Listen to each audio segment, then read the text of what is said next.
Bien, muy buenos días, estimados alumnos. Vamos a dar inicio a nuestra clase de planificación económica. Tal como habíamos indicado, ahora lo que estamos viendo es todo lo relativo a la planificación como proceso.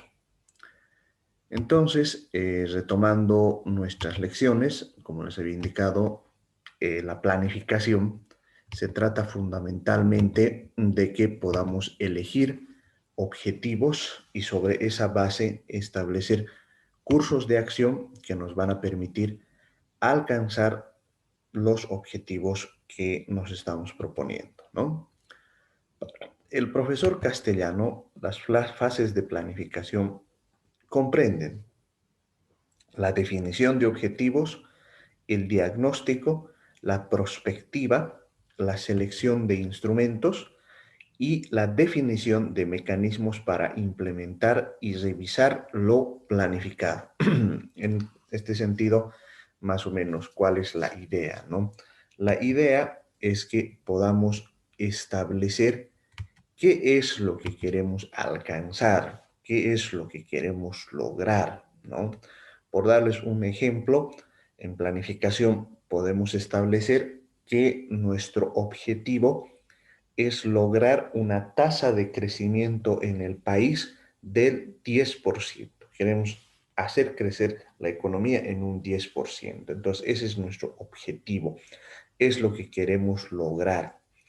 A partir de ahí, lo que vamos a hacer es establecer un diagnóstico, que es un diagnóstico, ver cómo está funcionando la economía, qué procesos tenemos, qué elementos nos explican el funcionamiento de la economía, ¿no? Para utilizar en mi ejemplo, por decirles, vamos a analizar la economía boliviana y lo que vamos a encontrar es que tenemos una alta dependencia de los recursos naturales.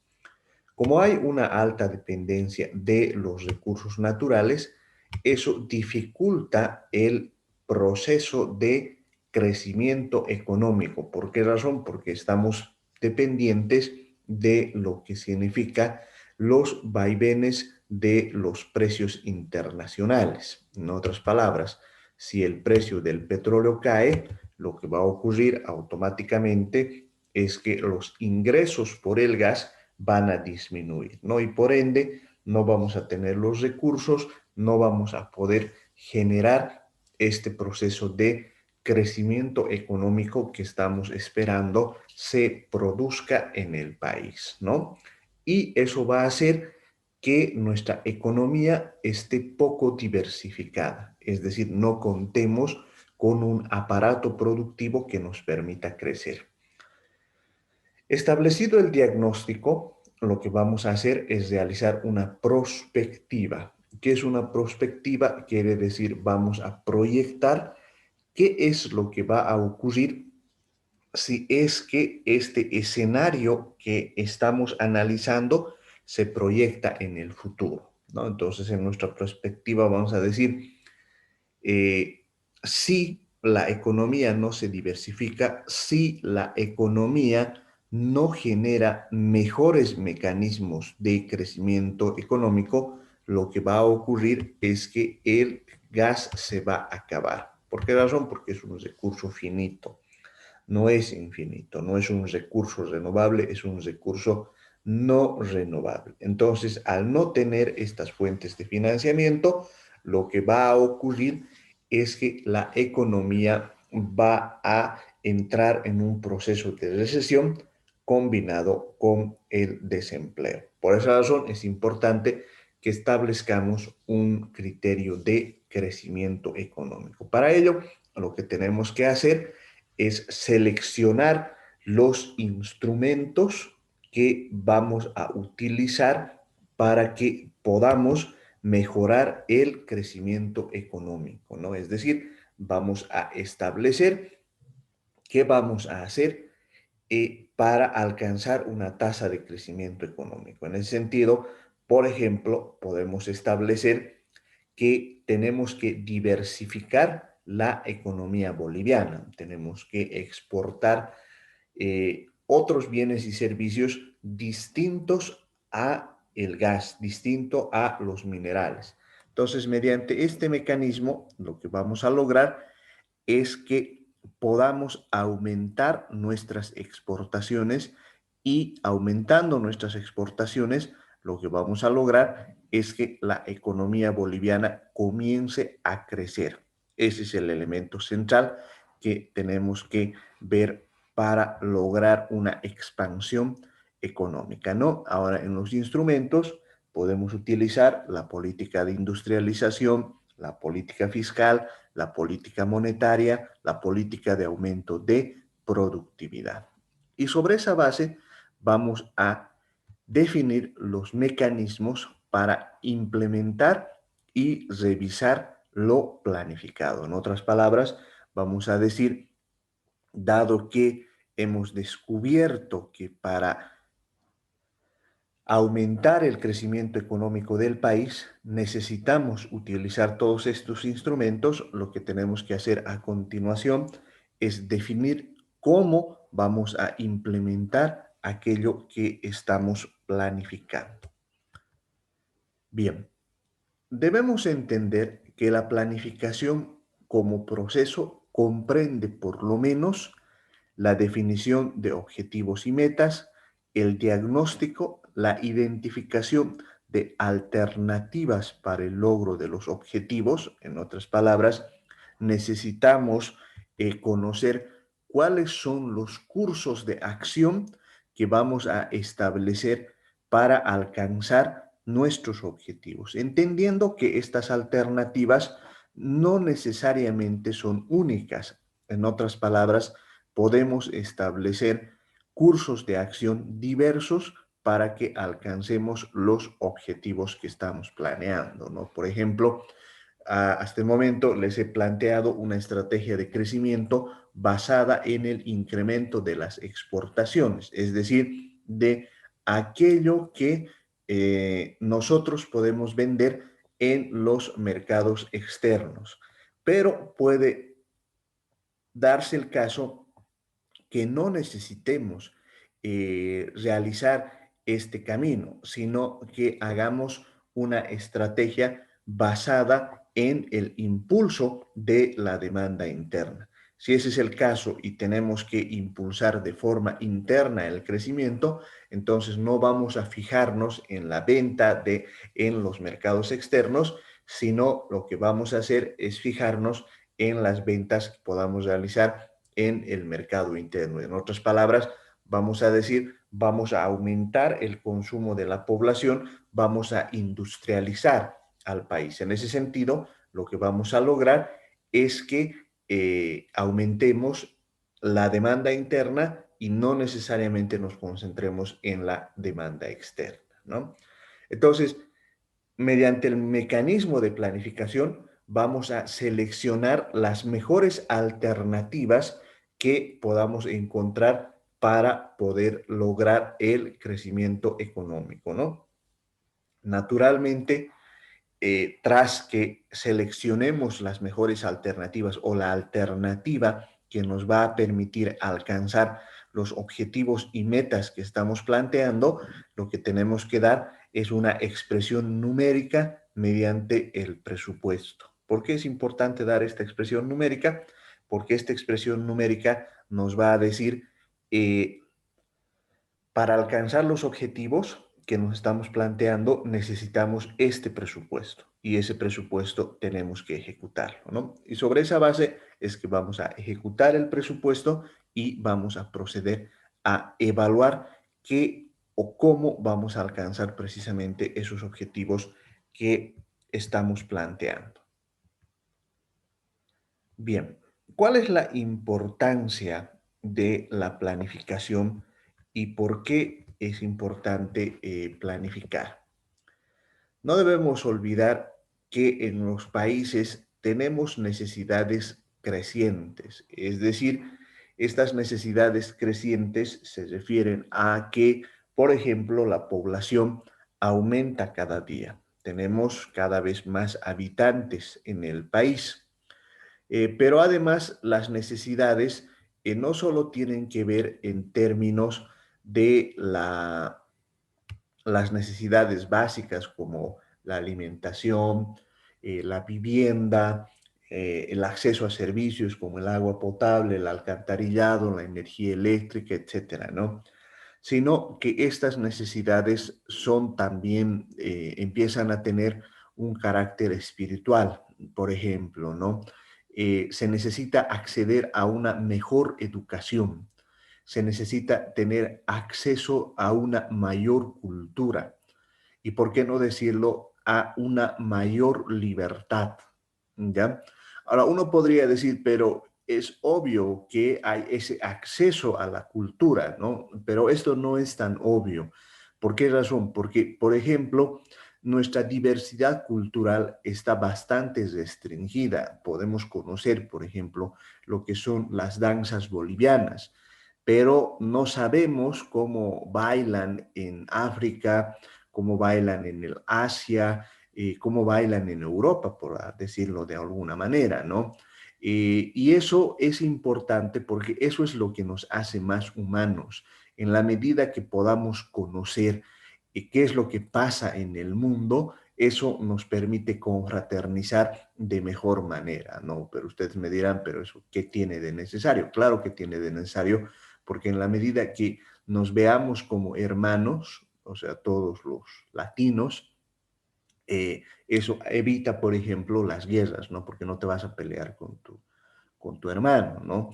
En ocasiones eso se tiene que trabajar, por ejemplo, les digo, en muchos aspectos yo critico el hecho de que cuestionemos a los hermanos chilenos en relación al mar, ¿no es cierto? Porque hay una suerte de fobia hacia todo lo chileno. No niego, y en mi opinión, el mar se tiene que recuperar por la vía diplomática, pero eso no significa que no seamos hermanos del pueblo chileno, ¿no es cierto? Entonces, cuando uno conoce otras culturas, cuando uno se acerca al que es diferente, entonces se genera un proceso de crecimiento espiritual. Lo propio con la educación, ¿no? Lo que estamos haciendo ahora, por ejemplo, estamos aprendiendo, pero ¿por qué hablamos de necesidades crecientes? Porque no todos tienen acceso a la universidad. En cierto sentido, ustedes tienen el privilegio porque se dan el tiempo, pueden conectarse al Internet. No todos los jóvenes pueden hacerlo. Entonces, esas necesidades crecientes son las que tenemos que atender mediante el concurso de la planificación.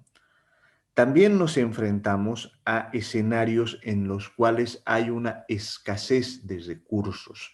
En otras palabras, no todos los recursos que disponemos son infinitos, ¿no? A ver, piensen ustedes, por ejemplo, en la Tierra. La Tierra tiene una dimensión, o sea, la dimensión máxima que podamos utilizar es la Tierra disponible del planeta, pero no debemos olvidar que la mayor parte de la Tierra es agua, es mar, ¿no? Y de la Tierra que tenemos, no toda es habitable porque tenemos desiertos, tenemos montañas, tenemos bosques, en fin, o las propias ciudades, por ejemplo, que están creciendo, hacen que se invada tierras cultivables, ¿no? Eso es bastante claro, por ejemplo, en el caso de Santa Cruz, Cochabamba, Tarija, e incluso en el Alto, ¿no? En nuestra ciudad, van a notar que el avance de las urbanizaciones está empezando a comerse las tierras cultivables. Entonces, hay una escasez de tierra frente a la necesidad de alimentar a toda la población. Como se necesita alimentar a toda la población, entonces es necesario que generemos un mecanismo que nos permita establecer, que nos permita hacer crecer toda esta situación tan importante para lo que significa el abastecer a la población. Ahora, siendo este un recurso escaso, entonces necesitamos planificar su uso, necesitamos ordenar su uso, y ese es un aspecto importante que hay que trabajarlo, que hay que tomarlo en cuenta, y por ende la planificación es un mecanismo de vital importancia, ¿no? Pero además estamos asistiendo a una época de cambios, ¿no? Y si ustedes notan, por ejemplo, si uno revisa lo que está pasando en el orbe, para volver a mi ejemplo de Chile, en Chile se han planteado el establecimiento, la modificación de su constitución política del Estado. Hay una fuerte crítica a el hecho de que la sociedad o el crecimiento económico no está siendo adecuadamente distribuido. Como no está siendo adecuadamente distribuido, es decir, hay una porción pequeña de la población que son extremadamente ricos frente a una gran parte de la población que son muy pobres, ¿no? Entonces, todo eso es cuestionado, todo eso es criticado por la gente y por lo tanto van a cambiar su constitución política del Estado, ¿no? O para no ir tan lejos, el coronavirus, la presencia del coronavirus ha cambiado totalmente nuestra sociedad, ¿no? Ahora las formas en las cuales nos comunicamos son distintas, ¿no? Utilizamos el Internet, prácticamente todo el mundo sabe, al menos en la academia, lo que es el Zoom, lo que es el meeting, etcétera, ¿no? Esas formas tradicionales que teníamos de contacto entre profesor y alumno, bueno, se están perdiendo, ¿no? Se están perdiendo porque ahora nuestro relacionamiento es más impersonal, nuestro relacionamiento se da a través de las pantallas, se da a través del Internet. Entonces, todo eso cambia nuestra forma de pensar, nuestra forma de producir, etcétera, ¿no? Todos esos elementos hacen que tengamos que construir nuevos elementos, nuevos mecanismos que nos van a permitir alcanzar y entender y adaptarnos a esta época de cambios, ¿no? Ojo, y ahí es importante entender, no se trata de que todo sea positivo, ¿no?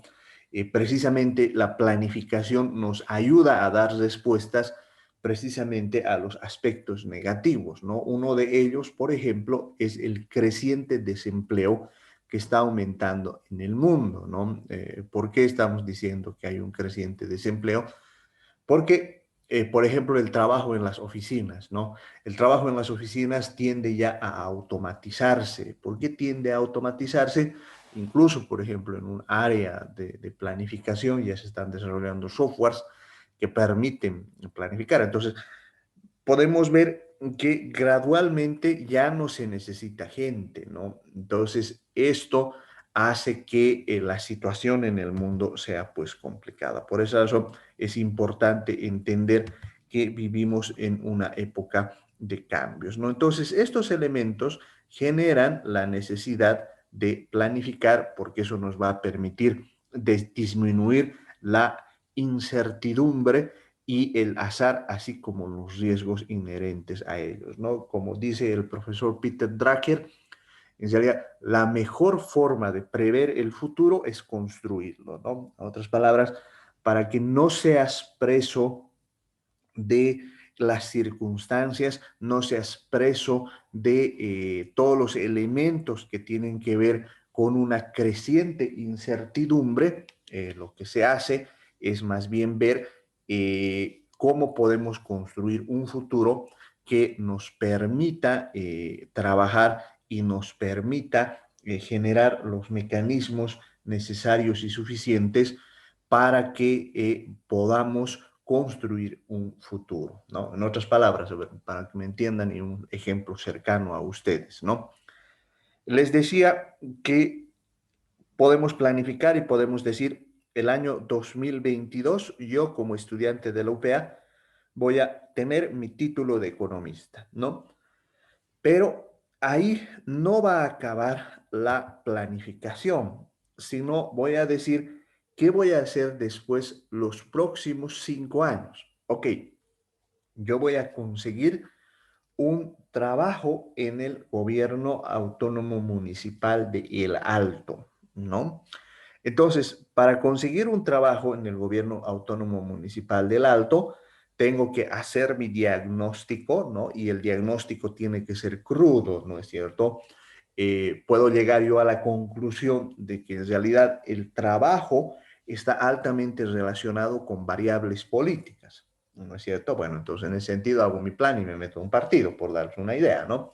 Pero también puedo agarrar y decir, lo que ocurre es que en cualquier entidad pública van a necesitar gente que conozca las herramientas de la planificación, por ejemplo, para construir su plan estratégico institucional, para construir su plan de desarrollo territorial, para construir o utilizar las herramientas del marco lógico. Ahora, ¿por qué razón va a necesitar el gobierno municipal? Porque ellos necesitan hacer gestión, necesitan entregar resultados a la población, porque pueden no planificar, bueno, y ahí se meten en un gigantesco problema. Entonces, yo me voy a vender como un especialista en planificación y por lo tanto, como yo soy un especialista en planificación y no hay especialistas en planificación en la ciudad del Alto, o por lo menos son muy pocos, entonces voy a ofrecer mis servicios y de esa manera me voy a hacer conocer como un buen técnico. Entonces, notan, no es que salgo al mercado y mando mi currículum a todo lado para ver más o menos qué me surte, qué puede salir, sino yo planifico, disminuyo la incertidumbre y el azar de tal manera que yo pueda construir un futuro de acuerdo a lo que estoy pensando. Entonces, esto lo que va a permitir es que podamos otorgar dirección a la organización, es decir, a dónde estamos marchando, qué es lo que vamos a lograr. Facilita la coordinación porque todos sabemos qué estamos construyendo, nos permite minimizar costos y nos facilita el control de todo lo que estamos construyendo o lo que estamos haciendo. ¿Por qué decimos que facilita el control? Porque nunca deben olvidar que en relación a todos estos aspectos que estamos analizando, en realidad es importante tener un nivel de control. El control se refiere a que cuando establezcamos un plan, tenemos que definir cuáles van a ser los hitos, cuáles van a ser las metas, qué es lo que vamos a alcanzar para que podamos alcanzar o podamos conseguir nuestros objetivos, ¿no? A ver, para utilizar otra vez mi ejemplo de lo que les estoy indicando. Eh, Cuando nos ponemos como objetivo eh, graduarnos el año 2022. Entonces tenemos que poner hitos en relación al avance de la tesis, ¿no es cierto? La tesis va a tener un marco teórico, va a tener un marco de referencia, va a tener una demostración de la hipótesis. Entonces, para cada uno de los componentes de la tesis, voy a ponerme fechas. El mes de abril, que ya estamos empezando en breve, es el mes en el cual voy a acabar todo lo que significa el desarrollo del marco teórico, ¿no? Entonces, el 31 de abril, mi marco teórico está revisado por el profesor, está aprobado.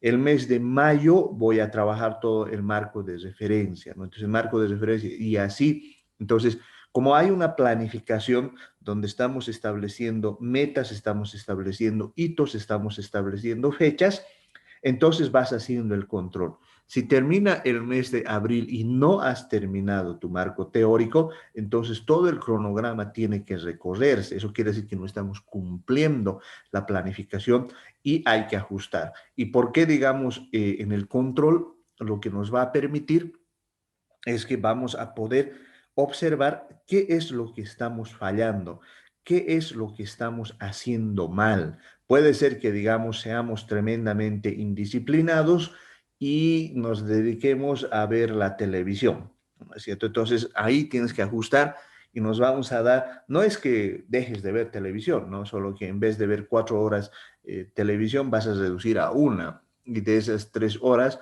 ya vas a dedicar a escribir a la tesis, ¿no? O, qué sé yo, estamos aficionándonos al TikTok, ¿no es cierto? Y pasamos 4 horas en el TikTok. Entonces, reduces, vas ajustando, vas ordenando todos los elementos. Lo propio pasa, por ejemplo, en relación a los países, ¿no? Haces una planificación donde estableces cuáles van a ser los hitos que necesitas cumplir para poder alcanzar las metas que nos estamos planteando, ¿no? Sobre esa base vamos construyendo, ¿no? Hay un enfoque estratégico de la planificación. A ver, según Serna de 1997 nos dice, la planificación estratégica es un proceso mediante el cual una organización define su visión de largo plazo y las estrategias para alcanzarla a partir del análisis de fortalezas, debilidades, oportunidades y amenazas, ¿no? A ver, ¿por qué hablamos de planificación estratégica, no? La planificación, generalmente en planificación hay dos niveles que se manejan, ¿no? Uno es el nivel estratégico y otro es el nivel táctico, ¿no? El nivel estratégico se refiere a qué objetivos de mediano y largo plazo vamos a alcanzar, es decir, qué elementos de transformación estructural vamos a alcanzar. Por ejemplo, en los países, un elemento estructural va a ser que vamos a diversificar la producción en el país. Entonces, si nosotros somos capaces de diversificar la producción, vamos a cambiar toda la estructura, porque eso quiere decir que ya no vamos a depender del gas, ¿no? Ya no vamos a depender de pocas fuentes que, como hemos visto, son fuentes que pueden acabarse, son fuentes que no nos van a permitir llegar muy lejos, ¿no? Entonces, diversificamos. Ahí hay una estrategia. Ahora, lo táctico se va a referir a qué vamos a trabajar, por ejemplo, en la industria, ¿no? ¿Qué específicamente vamos a producir? Ok, vamos a decir, vamos a generar una industria de camarones de altura en el país que pueden ser muy demandados. Ok, entonces ahí en lo táctico hay que decidir cuánto vamos a producir, quiénes vamos a producir, cómo vamos a producir, ¿no? Y para utilizar el ejemplo personal que estamos utilizando, ¿no? El cambio estratégico que voy a llevar adelante es que voy a ser un profesional, voy a ser un economista con maestría, con doctorado. Entonces, ahí hay un cambio estratégico, es algo que quiero lograr en el largo plazo, es algo que voy a construir y esa meta la voy a alcanzar en función a todo lo que estoy planificando, ¿no? Entonces, es un cambio estructural, ¿no? En lo personal también hay un cambio estructural cuando decido comprarme una casa, ¿no? ¿Por qué? Porque eso va a cambiar toda la situación de mi familia, porque vamos a tener mucha comodidad, ya no vamos a vivir pendientes de un alquiler o un anticrético, sino voy a comprar una casa, ¿no? Ahora, esa visión estratégica se parte del análisis de fortalezas. ¿Qué son las fortalezas? Son aquellas habilidades que tiene un país, aquellas características que tiene un país que le permiten alcanzar la senda del crecimiento, ¿no? Pero también tenemos debilidades, ¿no? Por ejemplo, el hecho de que nuestra gente, nuestra población, no está adecuadamente formada, ¿no es cierto? La educación en general en Bolivia no es buena. ¿Por qué no es buena? Porque incluso en las habilidades básicas no tenemos una formación que nos permita alcanzar mayores cotas de crecimiento, ¿no? Nuestras habilidades en matemáticas son bajas, nuestras habilidades en lectoescritura también son bajas, ¿no? Entonces, ahí tenemos que analizar y decir, para alcanzar mi meta de diversificar económicamente al país, entonces tengo que trabajar en todas estas áreas que me van a permitir generar un mayor crecimiento. ¿Hay oportunidades? Sí, hay oportunidades, porque en este momento, por ejemplo, la irrupción con fuerza del Internet me está permitiendo generar nuevas fuentes de empleo. A ver, para darles una idea, ¿no? En la mayoría de los países, el tema impositivo es un tema muy, muy requerido, ¿no? ¿Por qué es requerido el tema impositivo? Porque dependiendo cuál sea tu estrategia impositiva, tú puedes pagarle menos al fisco, o sea, al servicio de impuestos de los Estados Unidos, por ejemplo, y también te pueden devolver la plata, pero para eso necesitas una estrategia. Ahora, eso lo hacen los contadores norteamericanos, ¿no? Pero con el uso del Internet, eso se está internacionalizando. Entonces, en la Ciudad del Alto se abre un equipo de contadores que conoce el idioma, o sea, habla fluidamente el inglés, pero además conoce de pe a pa toda la normativa norteamericana. Entonces, brinda servicios de consultoría a la mitad del precio de lo que un contador americano lo puede hacer. Ahora, ¿por qué puedes hacerlo? Porque el costo de vida allá es mucho más alto y aquí el costo de vida es más bajo, ¿no?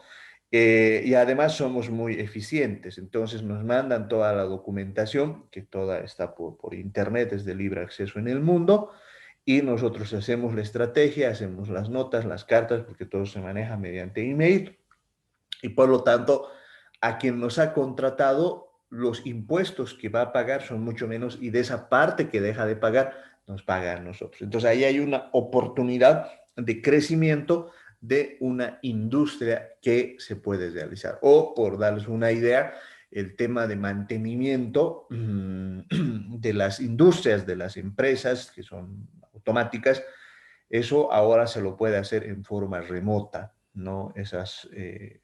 Esos mecanismos de forma remota quiere decir que los técnicos están en una parte del mundo y los operarios están en otra parte del mundo, ¿no? O por darles una idea, lo que nosotros sabemos hacer, ¿no?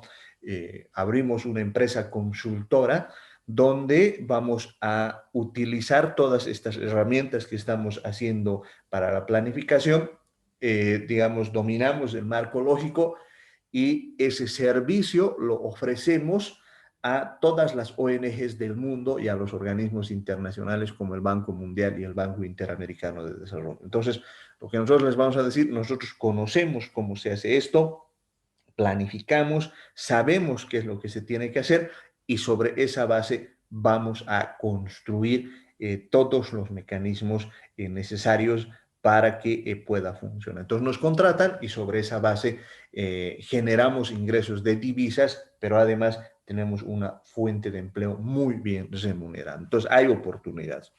Hay amenazas sin la menor duda, ¿no? Por el hecho de que por ejemplo, los precios de las materias primas están cayendo, hay un creciente desempleo en el mundo y eso obliga a que todos bajen sus precios y por lo tanto siempre va a haber esos problemas, ¿no? Pero el saber orientarse en este escenario que les estoy describiendo es una habilidad tremendamente importante que no todos cuentan y por lo tanto podemos hacerlo, ¿no? Bien, entonces, para realizar un adecuado proceso de planificación, es muy importante que vayamos viendo cómo se establece este esquema de planificación, ¿no?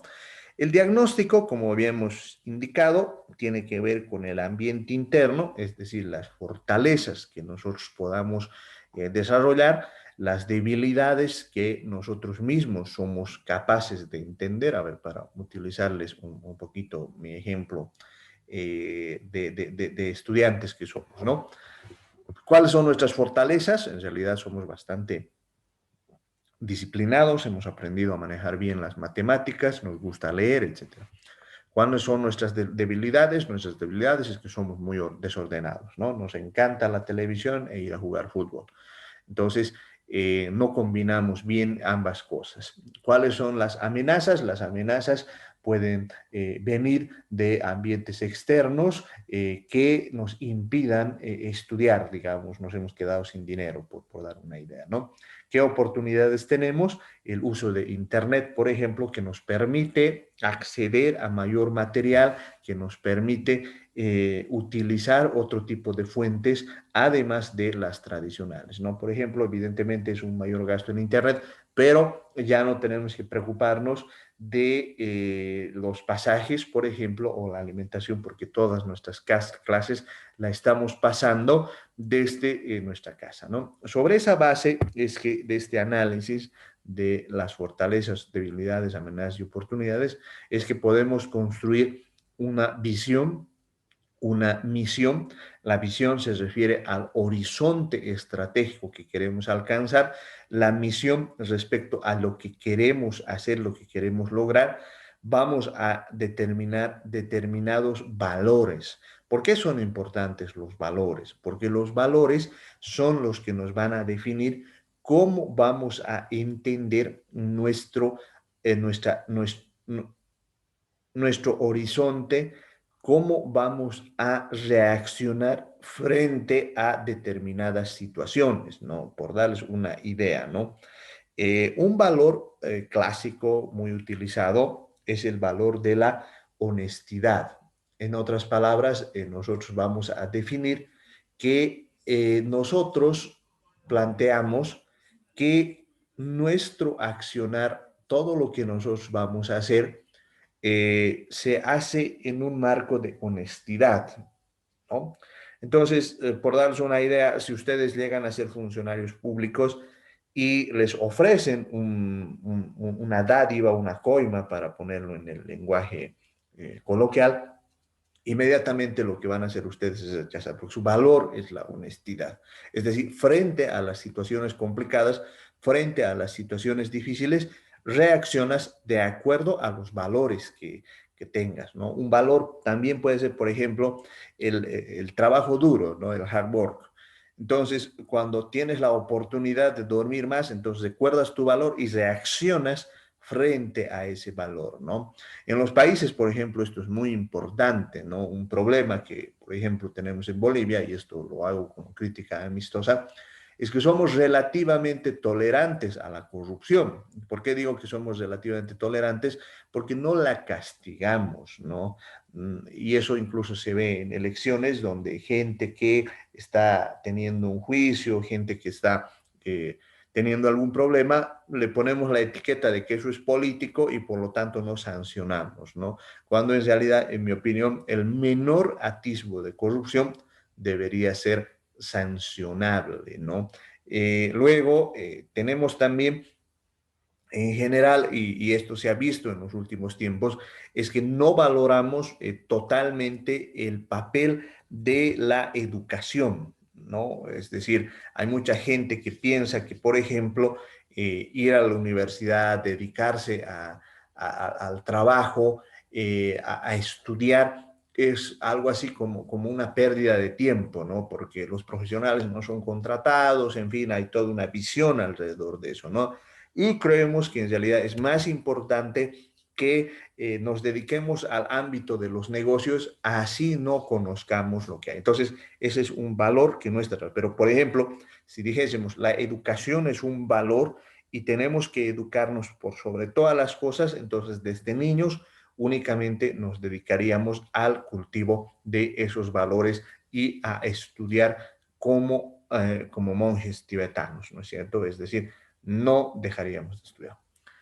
Sobre esa base es que podemos construir las políticas, ¿no? Las políticas se refieren a el establecimiento de marcos de acción que nos permiten responder a determinados problemas, ¿no? En el caso grande puede haber una política de agua potable. Nuestra política de agua potable es incrementar el acceso que tiene el país o los pobladores del país al agua potable. Tenemos una política en relación a la industrialización, una política de reducción de la pobreza, etcétera, ¿no? Que nos va a permitir alcanzar determinados objetivos en función a las grandes estrategias que podemos planificar en la economía.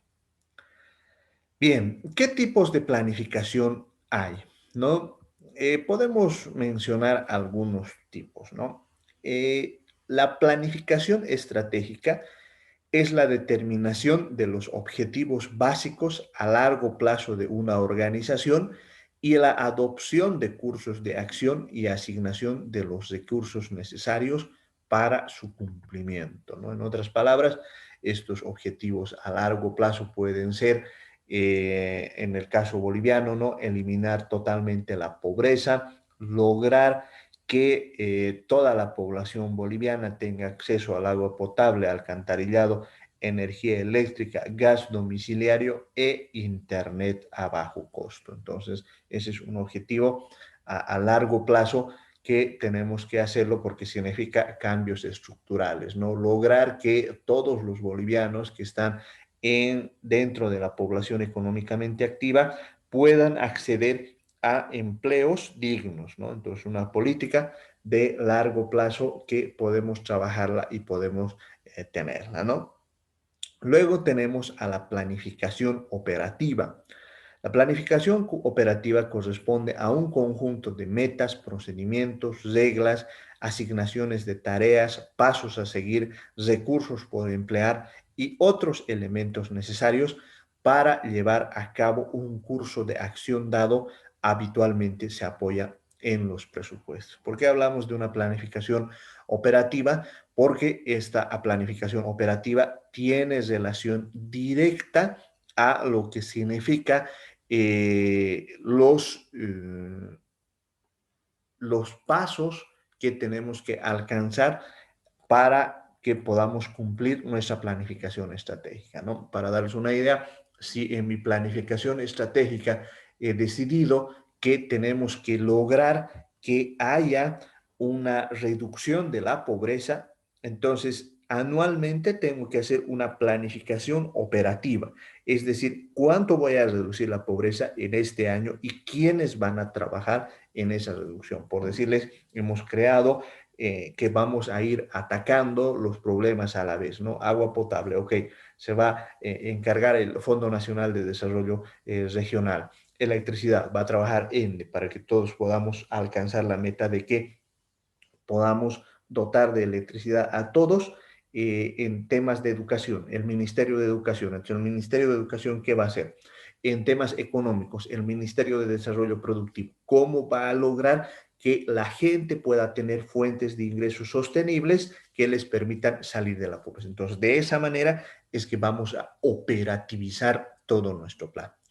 Y por otro lado, la planificación presupuestaria es una formulación de resultados esperados expresada en términos numéricos que podría llamarse un programa en cifras. En otras palabras, para alcanzar todo esto que estamos planificando, lo que tenemos que hacer es establecer un conjunto de elementos que nos permitan dar de números a lo que estamos haciendo. Todo tiene un costo y eso nos va a permitir aumentar estos elementos que nos permitan trabajar y alcanzar los objetivos que estamos planificando, ¿no?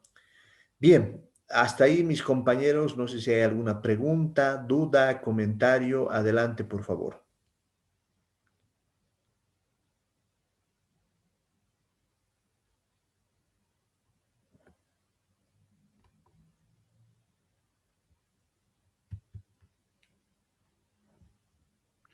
Está claro, Alicia. Muy bien, entonces quedaríamos acá mis compañeros. Como siempre voy a subir esto al Classroom y les voy a dar una pequeña tareita también por el Classroom que van a estar atentos, por favor. ¿Ya? Entonces nos vemos el jueves. Muchas gracias por su gentil atención. Ya, Lice, hasta luego.